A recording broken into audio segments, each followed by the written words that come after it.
Hello, Brian. How are you? Hey, John. What's going on? Welcome back for another one. Hey, Brian, before we get started, I want to ask you a random question. Yeah, Do you have a favorite word? there's definitely a word that I wear out too much, which is amazing. Everything is amazing, but definitely overuse that. But I like the word amazing. Amazing. I'm Okay. going to stand by it. All right, good. One of my favorite words is juxtaposition. Oh, I think it's fun to say, it's yeah. fun to spell. There's an X in it. And I really love the meaning and more importantly, the concept behind it, right? What it stands for. And I share this because I was thinking about this episode we've got lined up today. It is the ultimate juxtaposition of something I want to talk to you about that's really tech, very digital. Yeah, one end. Yep. And then our guest is really analog in a delightful way. And Yeah, I love that concept of juxtaposition. So with that, I'm going to dive in. You ready? let's do it. All right.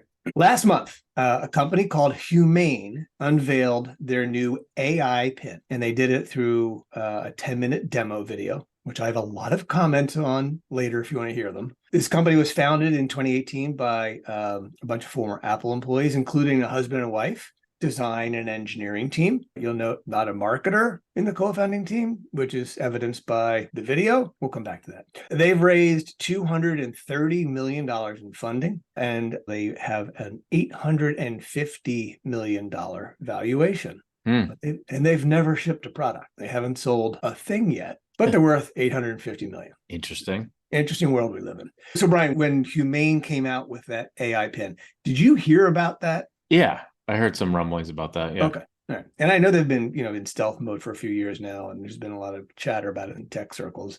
I was not particularly aware of. But anyway, I'm going to give my oversimplified rundown of what this thing is. Okay. It's a wearable device that does a lot of what your phone does, but is not intended to replace your phone just yet. So it clips onto your clothing like jewelry. And it's fixed in place with a magnet that is also a battery booster. So that lasts all day. And if you have another booster, you can hot swap that and just keep going. It's tied to the T-Mobile network. You can activate it with your voice, just like Alexa or Siri, touch or gesture. And it's got this laser projector that puts what they call laser ink onto your palm, right? So you don't have a screen anymore. This is a screenless device. So you can project onto your palm and use those gestures to change things like tilt to go fast forward through your music. You can close your hand to go to the home screen, do some other things to move between weather and time and stuff like that. It has a hands-free camera, obviously. Basically, there's a body cam. It has a speaker. It's supposed to be some sort of fancy speaker that creates a little bubble of sound. It has a trust light that comes on that indicates when it's activated. So if you and I are talking and I'm wearing this AI pin, you can see when it's active and recording or something. So there's a transparency play there. No apps, right? So unlike a phone, it's not popular with apps, but it does run artificial intelligence on its operating system. You can ask questions and it'll get answers from the web, just like ChatGPT does. So you get this AI powered review of results like, hey, when's the next solar eclipse? That's one of the examples they gave in their demo. Like Siri, you can have it send or read messages. The AI functionality can also summarize and synthesize. And that's where things get really interesting. So let's say I come out of a meeting, I can say, catch me up, and it'll summarize stuff that's in my chats or emails. Like, Brian sent you feedback on your stupid PowerPoint. Or I can ask, what's the gate code that Wally sent me? Or what should I get my daughter for her birthday? And it might recommend something from a note that I made 5 months ago. The thing that blew my mind in the demo is this idea of real-time translations of languages. So it auto detects the language is being spoken to me and responds in a voice in that language that matches my voice. It can recognize objects and provide information, like in the demo, they said how much protein is in this handful of almonds. And you're looking at the handful of almonds and it tells you how much protein's in there. So this thing costs $699 plus $24 a month to have the network. So, Brian, reaction real quick. What's your thought of that? I'm trying to figure out like what's the end game and all this stuff, whether this is right or it's wrong. I know we're going down these weird paths of AI and how we get there is not necessarily going to be where we end up. So I think it's natural to get some things in play that pull you off of a mobile device, but it's definitely strange. That's for sure. Yeah.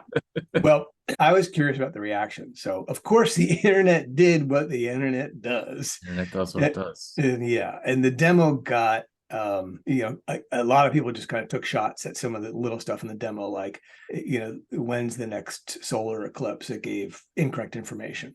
People complained that the photos looked kind of meh and were taken really easy conditions. More substantively, a common reaction seemed to be that it's basically a mid-range Android phone that pins to your clothing, but doesn't have a screen, with a Chat GTP assistant. So you could do most of this stuff with any device and the Chat GPT app, plus whatever other apps you keep on your phone. One reviewer questioned kind of a little bit where you were going, is like, what are you supposed to do with this thing? Talk to it like an advanced version of Siri or Google Assistant? And my answer is yeah, because here's my first observation. One, holy shit, AI advancements are happening so fast that we can now have a device that costs less than an iPhone that does some Star Trek level stuff. And first, most people didn't even hear about it, I would argue. And secondly, most of the people who did hear about it are really tech savvy and kind of took a big dump on it. And the tech elite think nothing of making sure they have all the latest and greatest apps and can use them as a collection to do lots of what Humane aggregated onto one simple platform without a bunch of apps. Secondly, this is clearly not the end state for wearable tech, right? This is a step. But wow, we're getting close to devices that don't rely on me jamming a cell phone in my front pocket or putting it down and losing it, or what other scenario that kind of gives you fits with carrying a phone around all day, every day. All right, so Brian, my snap decision. Yeah.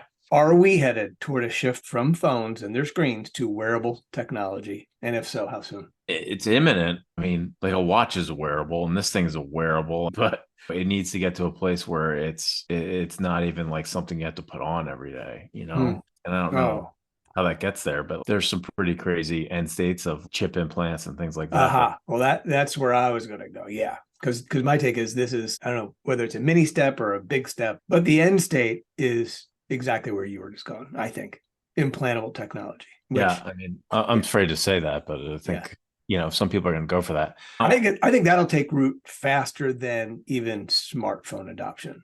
You get the right implantable thing in your ear or a contact lens or whatever that gets rid of all of the baggage of all the other, like the Snap glasses and the Google glasses. And man, I think that's when things accelerate.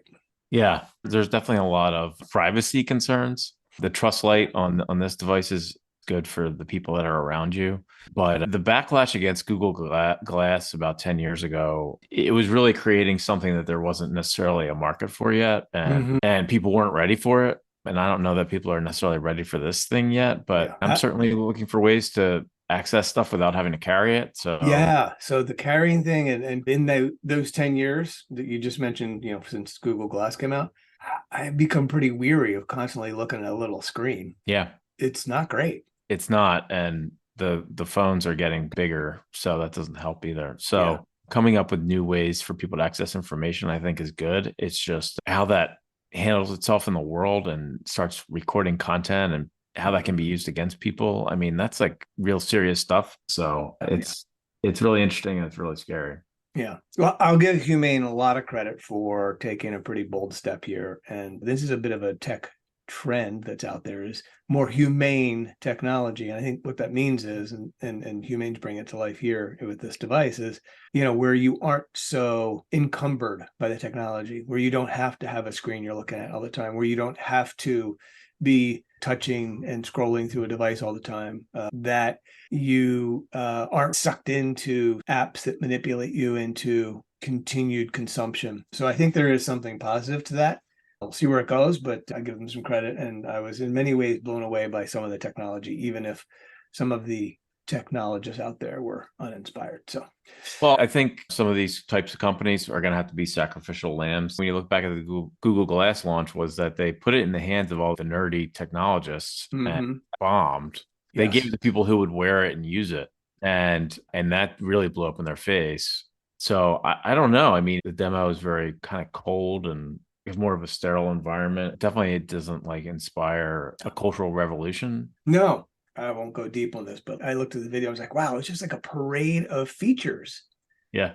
And at no point did I hear them talk about the benefit and some of the life-changing experiences that it could create for you. Like that translation thing was kind of buried, and to me it was a mind-blowing moment. So if I'm going on a trip to Spain and I don't speak Spanish and I want to be able to get around real easily, this is amazing, you know? And I think that they just really skipped over those emotional human connections that some of these features could enable. I They know. skipped over the real day-to-day true benefits And of coming not from letting the phone. people, I know they're not marketers, but the people from Apple should know better.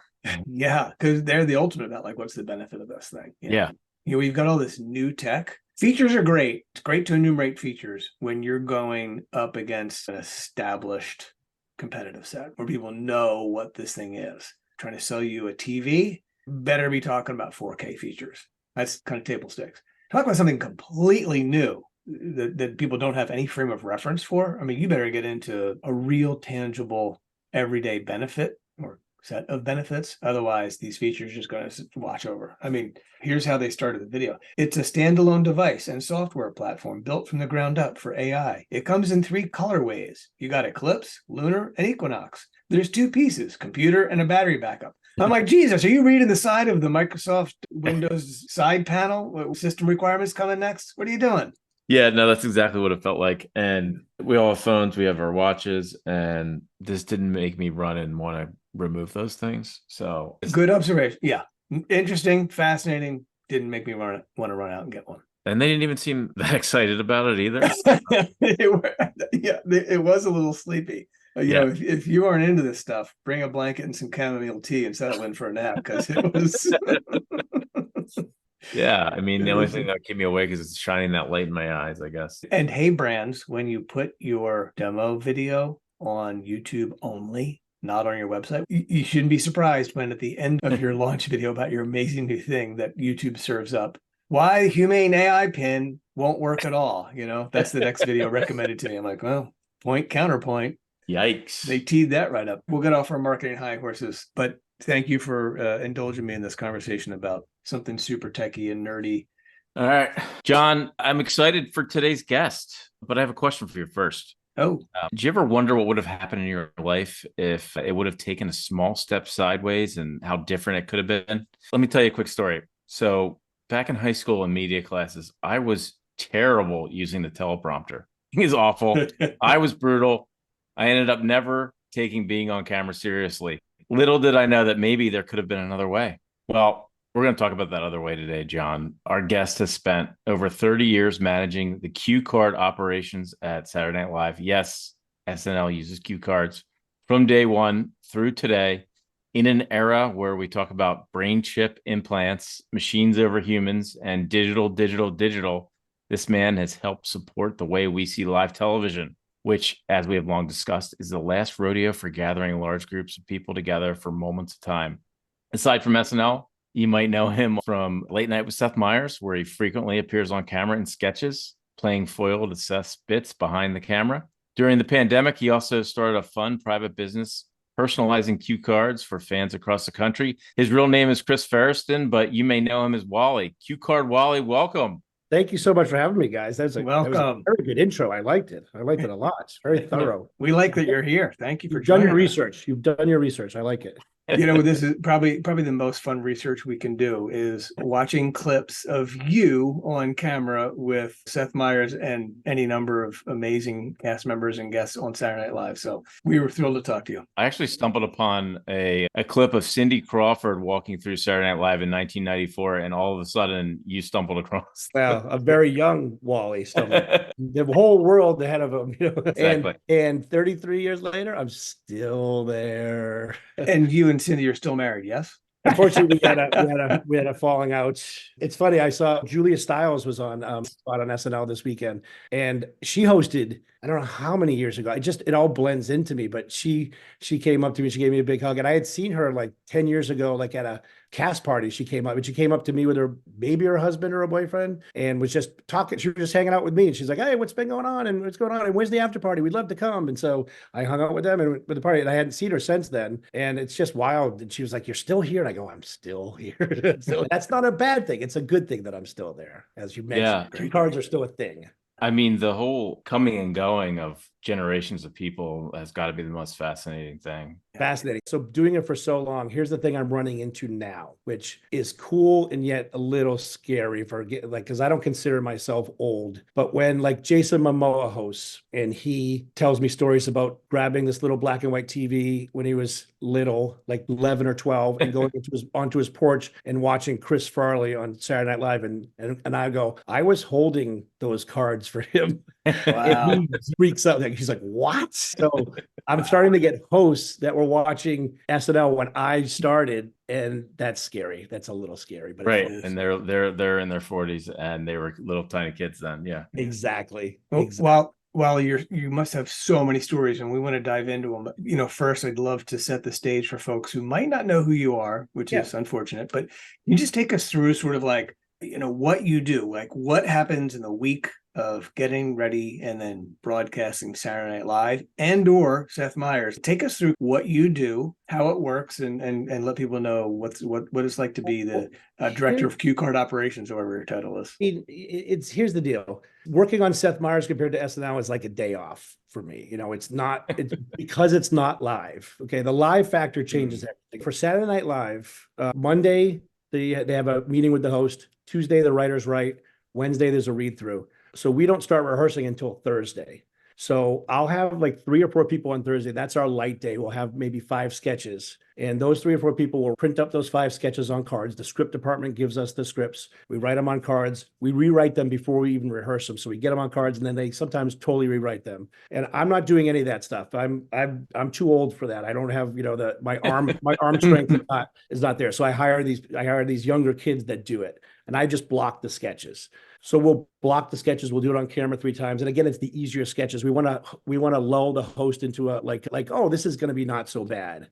And then Friday we hit them with pre-tapes and these really hard sketches and blocking, and they're working until 4 a.m. sometimes, and it's really hard. So we do that on Friday. We don't make copies of any of the sketches because it's going to change again on Friday. On Friday, we get either 6 or 7 more sketches, including the cold open and the monologue, and we put those on cards as well. In that time, the guys are also getting changes from yesterday that the script department brings to us. The sketches change constantly up until the show's running. So we're constantly making changes. While I'm blocking, I'll let them know, hey, we need 3 sets of this card. So one sketch would have a center set of cards and then 2 side sets of cards normally. But sometimes it's set up where I need a 4th set, or maybe I only need 2 sets. So I'm determining that while also working with the host, getting them comfortable with cards if they're not already comfortable with cards. So that goes on all day Thursday, all day Friday. We block, rehearse till 12 o'clock, 12:30 at night. We go home. We have to be in like around 11 or 12 the next day. And again, make more changes on the sketches. We read all the sketches to make sure we haven't made any mistakes.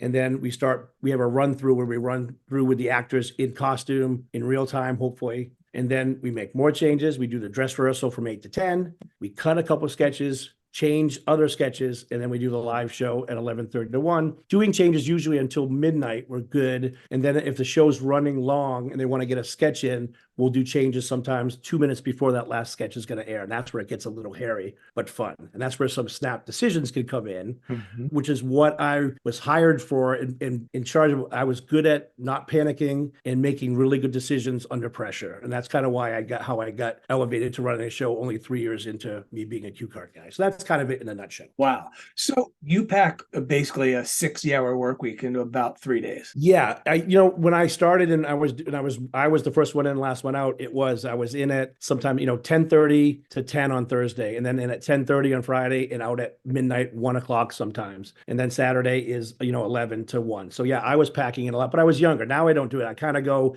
in late, and if I can leave early, I try to leave early if I can. But yeah, it's a lot of work in a condensed period of time.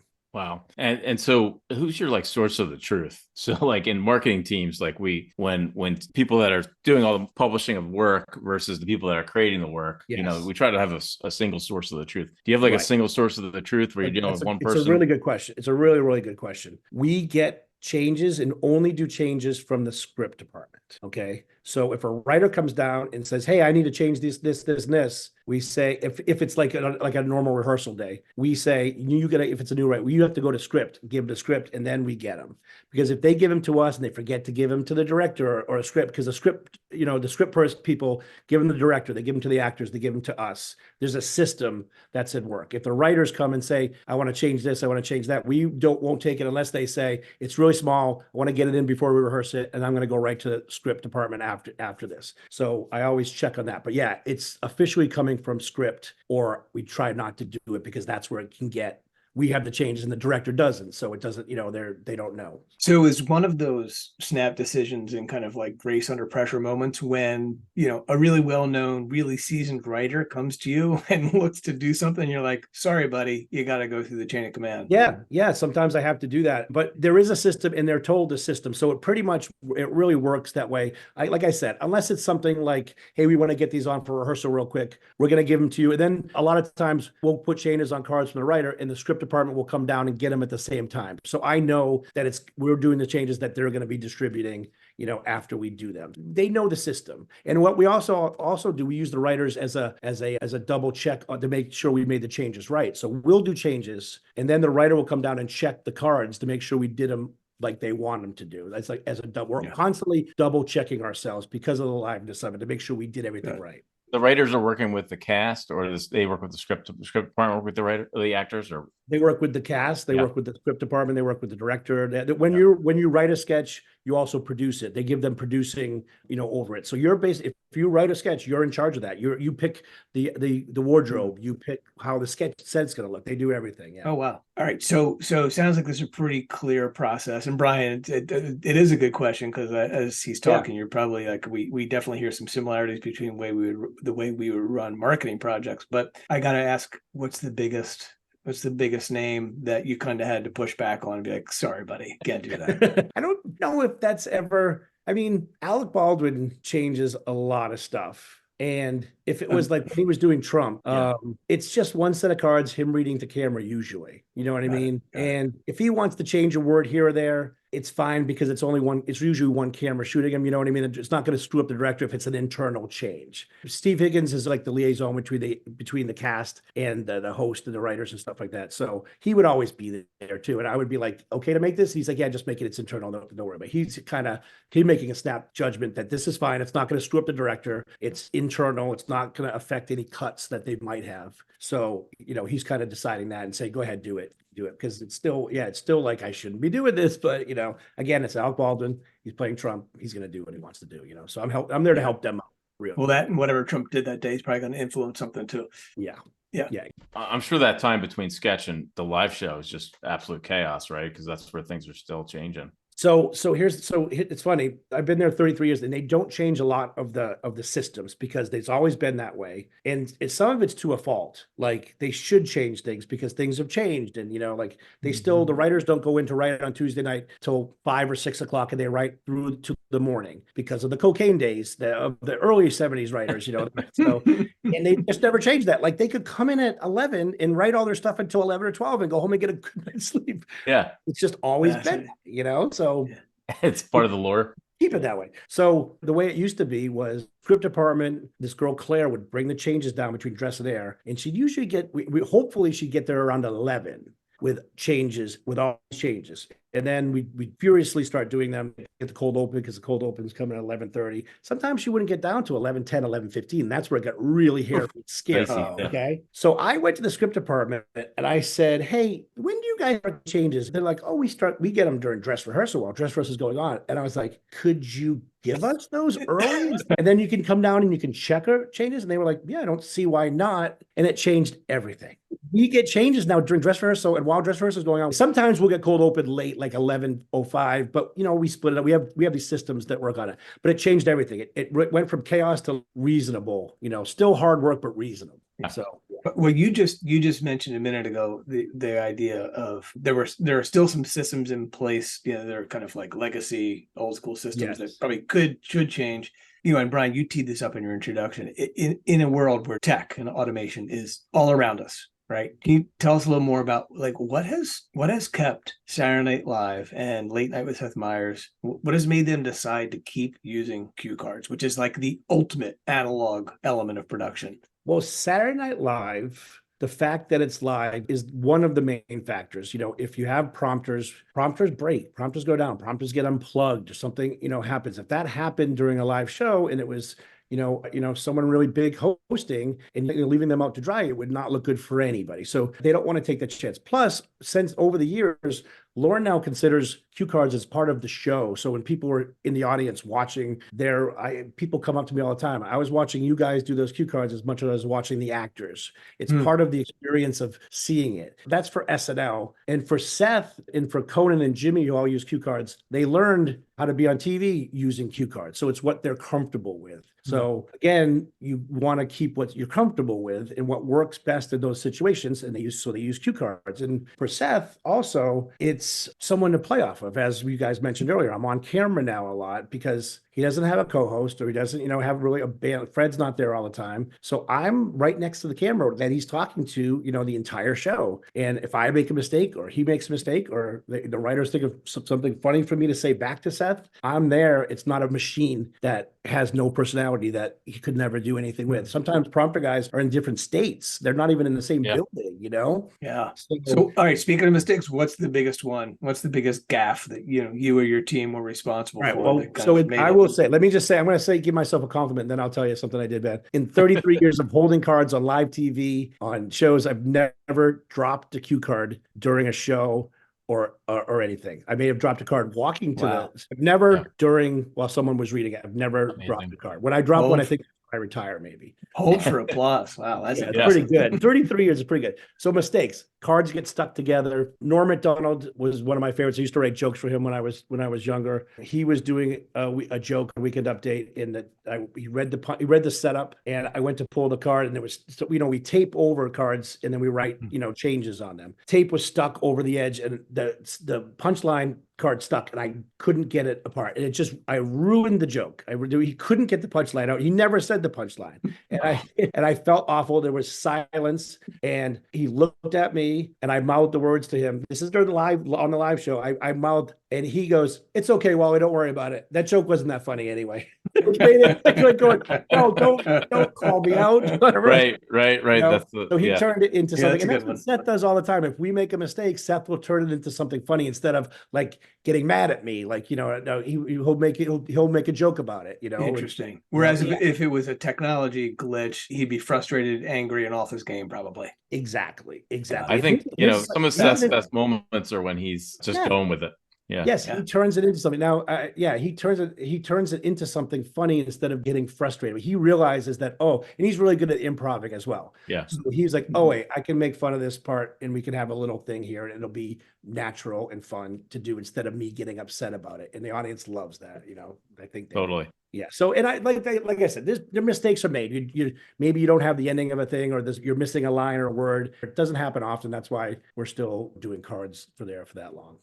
And so I heard that it's at the end of every season you get a shot of cortisone in your arm. So yeah, it started throughout maybe my first 20 years, I think I had tendonitis in my left elbow, and I rehabbed that. And then the next year, because I overused my right elbow, I had tendonitis in my right elbow, rehabbed that. That was good. Then my left shoulder went, then my right shoulder went. That was like 20. Then I had a good run. And now my shoulder by March or April is throbbing with pain from, and it's not the holding the cards, it's the flipping. You're doing this, and movement. If it's someone that can't see and there's not a lot of words, I'm doing this. Like, this hurts me right now. Like, do that. So I do a cortisone shot, and I do 8 weeks of physical therapy to get ready for the next season. Oh my God. So there's golfer's elbow, there's tennis elbow. Have you had any success lobbying your doctors for Wally shoulder? It's a good idea, but it's having a toll on my body. And I think when it finally breaks down, it's hurting a lot more already, and it's only December.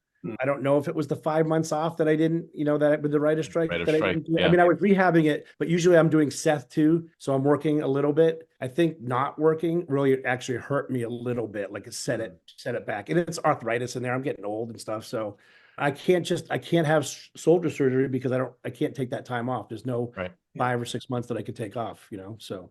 Yeah, that's pretty brutal surgery. You can't just Yeah. go and do that for a couple of weeks. Can you tell us about the makeup of your team and how you set that up, and how do you find people to do this? I don't go on any of the job sites because that would be a nightmare. You want to Yeah. work for late night TV? It's usually people that are friends of people that already work there, because you're sitting under the bleachers at SNL in the studio, and sometimes you're there for 12 hours just printing cards, and you want a good personality. You want somebody that's not gonna annoy somebody, another Yeah. person. I look at personality, I look at neatness, obviously, of their handwriting, and just how they get along with other people. I'm out. Figure out what the handwriting or the personality. Both.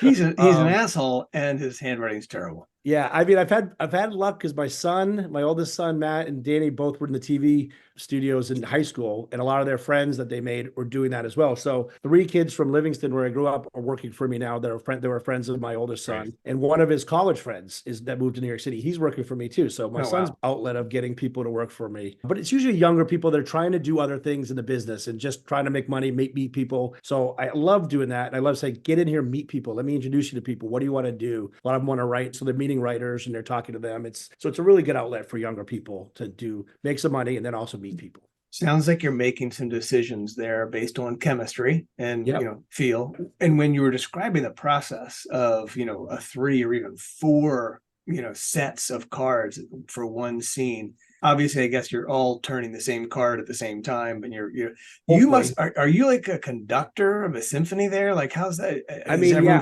I am setting the pace. So hopefully they're looking at me, but yeah, I'm setting the pace. It's a lot of new holders. That's a lot of practice. I sometimes forget that they don't have as much practice as I've been doing for 33 years and stuff. It's you take that for granted, right? Yeah, it's really rhythms and things like that. So I'm kind of watching them as well, as much as I can, at least during rehearsal, to see if they're keeping up and doing it properly. So yeah, I'm kind of teaching as well when we're blocking things, and I forget too. So I'll see a sketch maybe 6 times, 7 times before the live show, and they're only seeing it run through on Saturday, dress rehearsal, and then air show. So they get 3 shots at it. So I give them a little bit of slack because they don't have as much practice on that as I do. But and you're also used to that, the cast and probably repeat guests and kind of what their preferences are and their cadence and timings. Like, so it sounds like you got to get into a groove with the on-camera talent. Oh yeah.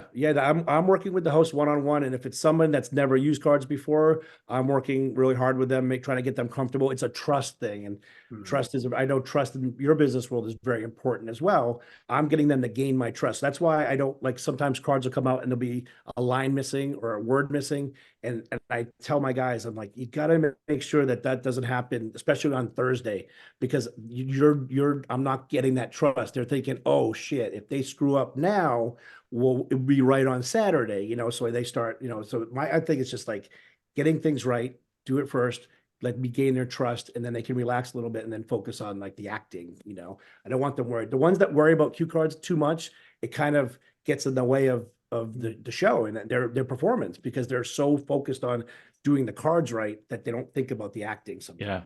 Yeah. So last weekend was a good guest, Adam Driver, who's been on the show I think he's been on there 3 or 4 times. And the monologue cut to him behind a piano. So I guess you had people in 2 different spots for the monologue, which doesn't always happen. Correct. Yeah. Correct. Yeah. Very good. Very, very good. Yeah. We had 2 sets of Adam's so did you like, he did pretty well on the show, right? Yeah. He's really good. Yeah. This is his 4th time. I put a cue card desk in his dressing room because he goes over every card with his lines and underlines at least 3 or 4 words that he wants to emphasize on every card. And then he puts slashes on the end of sentences that he wants to do a little pause at. Every single card in every single sketch. Wow. So I was in his dressing room more than I was anywhere else and working with him. And he puts so much work into it. I think he wrote that monologue too, by the way, with 2 of the other writers. It was his idea. And he just puts so much into it. But to see his process from like Thursday and then to see the final product, you can really tell the difference between that kind of a host who really gives it his all and is constantly running cards. It's pretty amazing to watch. And it's, the result is pretty good as well. Yeah. I love that, how you have the juxtaposition of the guy has been part of it 4 times, and everybody that's been a part of it 4 times probably has their own different way. Just last week it was Emma Stone, who probably has her own set of ways to do it, who's also really involved with everything. And then, you have somebody that might be brand new and you got to figure out a whole new process. So it's all over the map. Exactly. Ask them, see how comfortable they are. They might not see very well. They're going to wear contacts. They're not going to wear contacts. There's a lot that goes into making them comfortable and making it, a good performance. Emma Stone she just is good naturally. She memorizes a lot. She's a movie actress. So she's got that skill. Can't memorize a lot because it changes so much, but she gets really familiar with it and just uses the cards as reference. And this week we have Kate McKinnon, who was a cast member for fantastic. Great. Yeah. I don't have to worry about her. She knows how to read. She reads cue cards great. So she'll be fine. And it'll be an easier week for me. So it's a good, compared to last week, I'll have a little bit of an easier week this week. Thanks for listening to part 1 of our episode with Wally Ferriston. Join us next time to hear more great conversation and stories from Cue Card Wally. Thanks, everyone.